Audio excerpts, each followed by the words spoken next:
ব্রাহ্মণবাড়িয়া জেলার নাসিরনগর উপজেলার কোন্ডা ইউনিয়নের বিটুই গ্রামে মাটি কাটার মহোৎসব চলছে। সরেজমিনে গিয়ে দেখা যায় মাটি কাটার কারণে ওই এলাকার কিছু অংশ প্রাকৃতিকভাবে পানি নিষ্কাশনের ব্যবস্থা একেবারে বন্ধ হয়ে যাবে।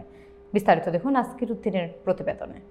যে স্থান দিয়ে কুন্ডা বিটুই আন্দ্রাবহ বড়িয়াচং গ্রামের কয়েক শত একর জমির পানি নিষ্কাশন হয়, যদি উক্ত পানি নিষ্কাশনের রাস্তা বন্ধ হয়ে যায় তাহলে বর্ষাকালে এলাকার কয়েক শত একর জমির ফসলের মারাত্মক ক্ষতি হওয়ার সম্ভাবনা রয়েছে।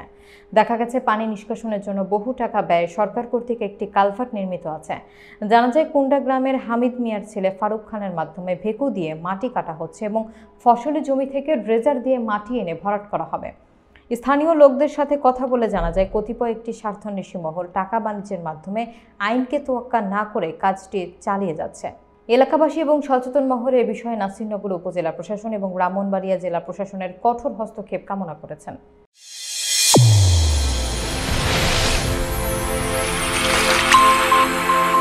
চ্যানেল A1 হৃদয়ের স্পন্দন।